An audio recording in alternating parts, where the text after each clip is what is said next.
स्वागत है आपका अपना YouTube channel SK sir online class में।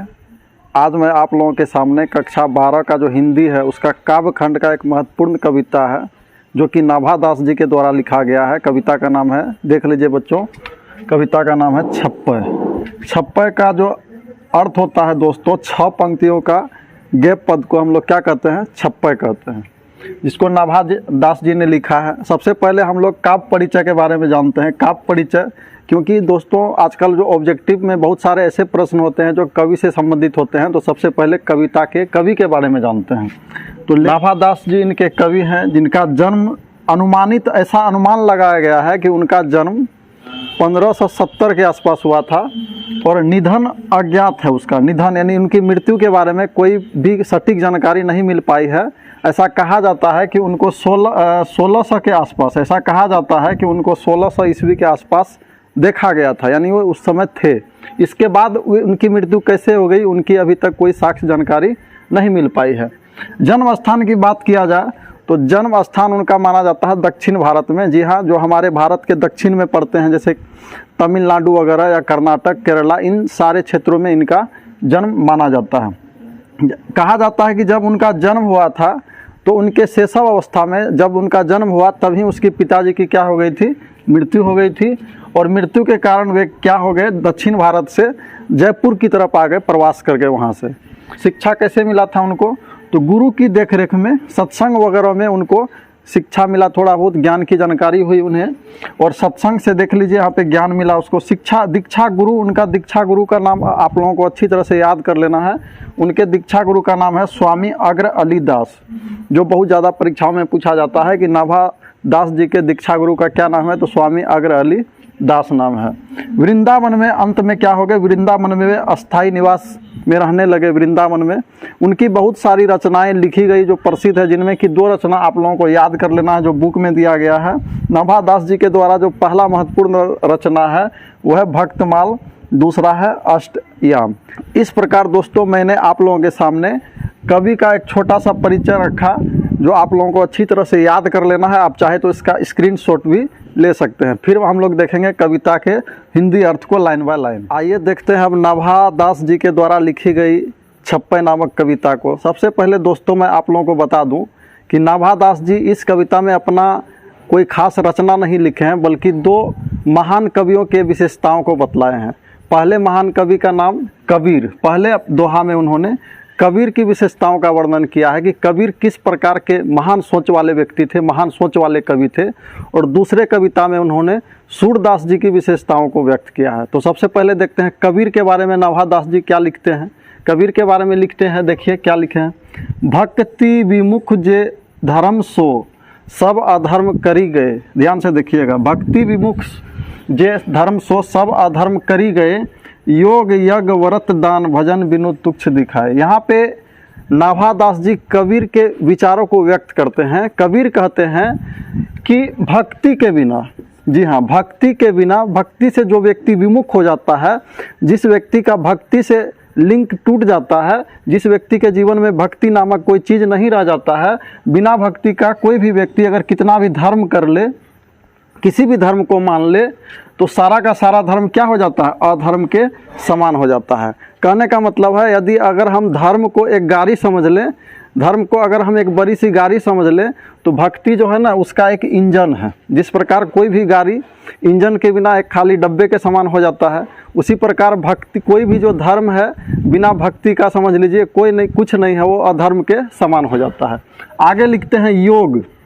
जी हाँ, बिना भक्ति का अगर हम योग करते हैं, कितना भी योग कर लें, यज्ञ कर लें, व्रत दान भजन बिनु तुच्छ दिखाए, भक्ति के बिना अगर हम कितना भी योग करें, यज्ञ करें, व्रत कर लें, दान कर लें, भजन कर लें, वो सारा का सारा तुच्छ है। कहने का मतलब है व्यर्थ है, कोई फायदा नहीं है उससे, अगर हमारे जीवन में क्या है? भक्ति नहीं है। बात भी दोस्तों सही है, यह चीज़ हमारे जीवन पे भी अप्लाई होता है। देख लीजिएगा, अगर हम, बहुत सारे लोग ऐसे क्या करते हैं कि ईश्वर के प्रति अच्छी भक्ति नहीं रहती है, फिर भी वो दिखावे के लिए क्या करते हैं? पूजा पाठ करते हैं। कोई व्यक्ति अपने कहने का मतलब है मंदिर वगैरह में पूजा करता है, ध्यान रहता है कहाँ पर, चप्पल पे, कि मेरा चप्पल कोई चुरा के नहीं ले जाए। या घर में बहुत सारे ऐसे भी व्यक्ति होते हैं जो सामने में अगरबत्ती दिखाते हैं भगवान को और ध्यान रहता है कहीं दूध डाले हैं कहाँ पर, चूल्हा में, वो कहीं उबल न जाए, गिर न जाए। तो आधा ध्यान है ईश्वर पे, भगवान पे, आधा ध्यान दूध पर भी है, तो वो भक्ति अधूरी है। कहने का मतलब भक्ति एक ऐसी चीज़ होती है जो सारा अपना संपूर्ण समर्पण कम से कम पूजा के समय किस पर रखना चाहिए, ईश्वर पे। तब जो है ना वो हमारा क्या होता है, धर्म सफल हो पाता है। तो यहाँ पे भक्ति के महत्व को पहले पंक्ति में समझा रहे हैं नाभादास जी, जो कि यहाँ पे जो विचार है ये कबीर दास जी का विचार है, लेकिन समझा रहे हैं कौन, नाभादास जी। इसको आप लोगों को इस तरह से याद रखना है। अगले में देख लीजिए क्या लिखा हुआ है, हिंदू तुरक प्रमाण रमेनी शब्दी साखी। जी हाँ, यहाँ पे कबीर जी के विशेषताओं को बतला रहे हैं नाभादास जी कि हिंदू तुरक प्रमाण रमेनी शब्दी साखी। आगे लिखा हुआ पक्षपात नहीं वचन सबके हित की भाषी। जी हाँ, कबीर जी का एक गजब का विशेषता बतला रहे हैं नाभादास जी। नाभादास जी कहते हैं कि कबीर दास जी हिंदू में, जी हाँ, और तुरक माने मुसलमान में किसी भी तरह का भेदभाव नहीं करते हैं। कबीर की यदि आप रचनाओं को पढ़े होंगे तो वे बाहरी आडंबर पे ज़बरदस्त प्रहार करते हैं, चाहे किसी भी धर्म का, वो किसी भी धर्म का पक्षपात नहीं करते हैं। वे कहते हैं जिस भी धर्म में कोई भी ऐसा चीज़ जो बाहरी आडंबर है, सिर्फ दिखावा है, उससे कोई लाभ नहीं है, कबीर जी उस पर प्रहार करते हैं, उसके बारे में आलोचना जरूर करते हैं। तो यहाँ पे वही कह रहे हैं नाभादास जी कबीर जी के गुण को कि हिंदू तुरक प्रमाण रमेनी शब्दी साखी। कहने का मतलब कबीर के सारे दोहा में, रमेनी मत किसको कहा जाता है, तो कबीर के दोहा को रमेनी के नाम से जाना जाता है। तो कबीर के सारे दोहाओं में एक हम लोग को प्रमाण मिलता है, एक साक्ष्य मिलता है कि वे सबके हित की बात करते हैं, वे सभी के प्रमाण के साथ बात करते हैं, ऐसा नहीं कि ऐसे बात करते हैं। और आगे देखो, पक्षपात नहीं वचन सबके हित की भाषी, वे किसी के पक्षपात की बात नहीं करते हैं। ऐसा नहीं है कि कबीर सिर्फ मुसलमान को कह दिया कि वे लोग अच्छे हैं, जी नहीं, मुसलमान में भी अगर कुछ खराबी है उन लोगों के धर्म में भी, तो कबीर उनको भी उजागर करते हैं। दूसरी ओर अगर हिंदू के धर्म में भी कोई चीज़ खराबी है तो उसको भी क्या करते हैं, उजागर करते हैं, और वे सबकी हित की बात करते हैं। दूसरा आगे देख लीजिए, आरूर दशा है जगत पे मुख देखी नाही बनी। यहाँ पे नाभादास जी कह रहे हैं कि जगत पे एक चीज़ सवार है कि सब लोग क्या करते हैं आजकल, बिना मुख देखे कुछ नहीं बोलते हैं। आजकल भी देखे होंगे सारे लोग, बड़ा लोग अगर कुछ गलत भी कर दिया है, यहाँ तक कि मीडिया भी उसके खिलाफ नहीं बोलती है, और छोटे लोग, गरीब लोग थोड़ा सा गलती करता है तो सारा उसके खिलाफ हो जाता है। तो यहाँ पे कह रहा है कि जगत पे, संसार पे एक गजब का दशा सवार है कि सारे लोग क्या करते हैं, मुख देखी बात करते हैं। लेकिन कबीर एक ऐसे व्यक्तित्व हैं जो कभी भी मुख देखी बात नहीं करते हैं, सबके हित की बात करते हैं। जो सही है उनको सही कहते हैं, जो गलत है उनको गलत कहने का भी हिम्मत रखते हैं कबीर दास जी। यहाँ पे उनके गुण को नाभादास जी इस प्रकार से बता रहे हैं। आगे देख लीजिए, कबीर कानी राखी नहीं। कबीर जो है ना, कानी राखी नहीं वरना आश्रम सट दर्शनी। यहाँ पे नाभादास जी कह रहे हैं कि कबीर जो है ना, इन तीन चीज़ों पे कोई भी ध्यान नहीं देते हैं, उन तीन चीज़ों को वे ज़्यादा महत्व नहीं देते हैं। तीन चीज़ क्या है, तो पहला है वर्ण आश्रम और तीसरा है दर्शन। तो सबसे पहले जान लेते हैं वर्ण क्या होता है। जी हाँ, वर्ण यानी जाति। तो हमारे ग्रंथों में, धार्मिक ग्रंथों में बतलाया गया है मुख्य रूप से 4 ही जातियाँ इस दुनिया में बनी हैं। पहले मुख्य जाति है, उनका नाम है ब्राह्मण, जिसको ऊंचे जाति का दर्जा दिया गया है। ब्राह्मण का मुख्य कार्य पूजा पाठ कराना, धर्म संबंधित बातें कहना, लोगों को कहलवाना, ऐसा कार्य करते थे ब्राह्मण। इसके बाद क्षत्रिय का काम होता था राजपाट चलाना, बाहरी आक्रमणों से रक्षा करना, ऐसा काम दिया गया था क्षत्रिय को। वैश्य लोग क्या करते थे, व्यापार वगैरह करते थे, और क्षुद्र क्या करते थे, ये तीनों की सेवा करते थे। तो मुख्य रूप से वर्ण व्यवस्था 4 ही धर्म में बताया गया है। लेकिन कवि कह रहे हैं कि ये 4 भी जो वर्ण व्यवस्था है ना, ये भी बेकार की बातें हैं, इसमें भी कोई हमको अच्छा से प्रमाण नहीं मिला है। कवि इनको ज़्यादा महत्व नहीं देते हैं। इसके बाद आश्रम व्यवस्था को भी कबीर ज़्यादा महत्व नहीं देते हैं। आश्रम व्यवस्था क्या है उसको देखते हैं।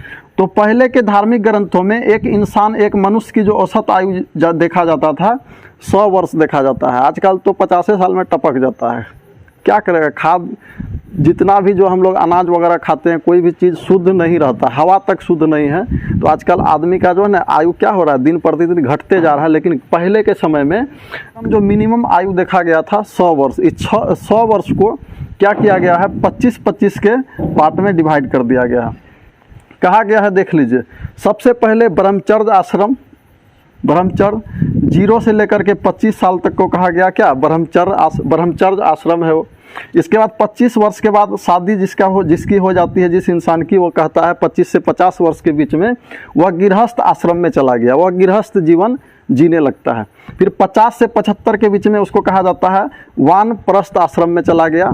उसके बाद 75 से 100 के बीच के जो एज होते हैं उसको संन्यास आश्रम कहा जाता है। तो कबीर इन आश्रम को भी ज़्यादा महत्व नहीं देते हैं। वे कहते हैं कि ये जो आश्रम व्यवस्था बनाया गया है इसमें कोई भी प्रामाणिकता दिखाई नहीं पड़ता है, ये भी बेकार की बातें हैं। अगला चीज़, कबीर 6 दर्शन कितने होते हैं, शास्त्रों में बताया गया है 6 होते हैं। और कबीर इस 6 दर्शन को भी क्या कहते हैं, ये भी तुच्छ बातें हैं, बेकार बातें हैं, इन बातों का भी कोई मतलब नहीं रह जाता है। तो 6 दर्शन क्या सब होते हैं, देख लीजिए। पहला दर्शन का नाम है सांख्य दर्शन, योग दर्शन, न्याय दर्शन, वैशेषिक दर्शन, मीमांसा दर्शन और वेदांत दर्शन।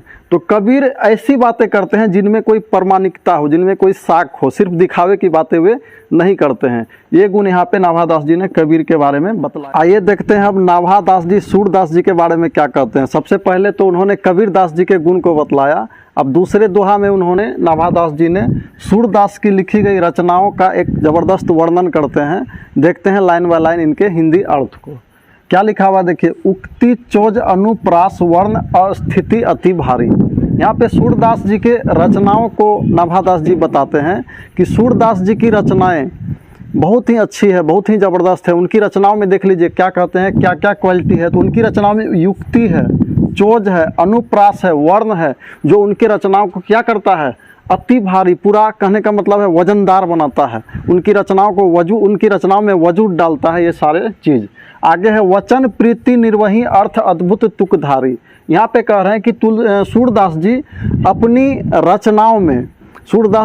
रचनाओं में रचनाओं के शुरुआत में जो प्रीति डालते हैं, शुरुआत में जो प्रेम डालते हैं, वह प्रेम उनकी रचनाओं के अंत में भी सेम टू सेम वही प्रेम दिखाई पड़ता है। निर्वही अर्थ अद्भुत तुकधारी।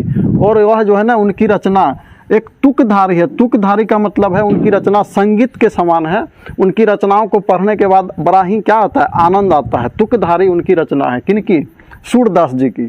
तो इस प्रकार दूसरा चीज़ देखते हैं, दूसरा लाइन क्या कह रहे हैं, प्रतिबिंबित दिव्य दृष्टि हृदय हरि लीला भासी। जी हाँ, यहाँ पे सूरदास जी को नाभादास जी कह रहे हैं कि वे उनके पास दिव्य दृष्टि थी। ऐसे तो हम लोग पढ़ रहे हैं कि सूरदास जी अंधे थे, लेकिन अंधे रहने के बावजूद भी उनके पास एक दिव्य दृष्टि थी। दिव्य दृष्टि से क्या देखते थे, दिव्य दृष्टि से वे हरि श्री कृष्ण को बहुत ही अच्छी तरह से देखते थे। और उनके बारे में जो उन्होंने लिखा, ऐसा लिखा कि सामने में वो सारा कुछ देखें। श्री कृष्ण जी जो लीला रचा रहे हैं, ऐसा लगता था कि सूरदास जी उनका वीडियो बनाए हैं, ऐसा उनका वर्णन किए हुए हैं। तो देख लेते हैं पहले। प्रतिबिंबित दिव्य दृष्टि हृदय हरि लीला भासी जन्म कर्म गुण रूप सब ही रसना प्रकाशी। यहाँ पे नाभादास जी कह रहे हैं कि सूरदास जी के पास जो दिव्य दृष्टि थी सूरदास जी के पास, उस दिव्य दृष्टि के द्वारा क्या किए हैं, वे हरि के लीला को, श्री कृष्ण के लीला को बहुत ही अच्छी तरह से बताया है। और आगे कहते हैं श्री कृष्ण के सभी उनके जन्म कर्म गुण सब चीज़ के बारे में उन्होंने क्या किया है, रचना अपने जिह्वा से प्रकाशित किया है। अपने मुख से बोल के उन्होंने क्या किया, सारे चीज़ को अच्छी तरह से श्री कृष्ण के सभी प्रकार के लीलाओं को प्रकाशित किया है, लोगों के सामने प्रस्तुत किया है। आइए देखते हैं अंतिम इनके छंद को क्या लिखा है। विमल बुद्धि हो तासुकी, विमल बुद्धि हो तासुकी जो गुण श्रवणी धरे। यहाँ पे कह रहे हैं आगे, सुर कवित सुनी कौन कवि जो नहीं सिर चालन करे। यहाँ पे कहने का अर्थ हो गया कि जो श्रवण करते हैं, जो सूरदास जी के लिखे गए रचनाओं को पढ़ते हैं, जो श्री कृष्ण के गुण को सुनते हैं, उनकी बुद्धि जो है ना क्या हो जाती है, विमल हो जाती है, पवित्र हो जाती है। जो श्री कृष्ण के रचनाओं को, सूरदास जी के द्वारा लिखी गई रचनाओं को, श्री कृष्ण के बारे में जो उन्होंने लिखा है, यदि उनकी रचनाओं को गहराई से जो भी व्यक्ति पढ़ ले अच्छी तरह से, तो उनकी बुद्धि, कह रहा है लेखक, कि पवित्र हो जाती है, विमल हो जाती है। और सुर कवित सुनी कौन कवि, यहाँ पे कह रहे हैं कि सूरदास जी की कविताओं को सुनकर भला ऐसा कौन कवि हो सकता है जो उनके कविताओं का सिर चालन न करे। कहने का मतलब है उनकी कविताओं को पढ़कर उनके बातों से सहमत न हो। ऐसा कोई भी कवि नहीं हो सकता है जो सूरदास जी के बातों से सहमत न हो। इस प्रकार हम लोग देख लिए यहाँ पे नाभादास जी सूरदास जी के बारे में क्या बताए हैं। तो आप लोगों को याद रखना है कि ये सूरदास जी इसके लेखक नहीं है। सूरदास जी के और कबीर जी के नाभादास जी ने क्या किया है, उनके विशेषताओं को यहाँ पे बतलाया है। तो इस प्रकार यदि आप लोगों को हमारा यह वीडियो पसंद आया हो तो इसको लाइक शेयर कीजिएगा। अगर हमारे चैनल पे आप लोग नए हैं तो सब्सक्राइब कर दीजिएगा, इससे हमें प्रेरणा मिलती है। आज के लिए इतना ही, मिलेंगे नेक्स्ट वीडियो में, तब तक के लिए जय।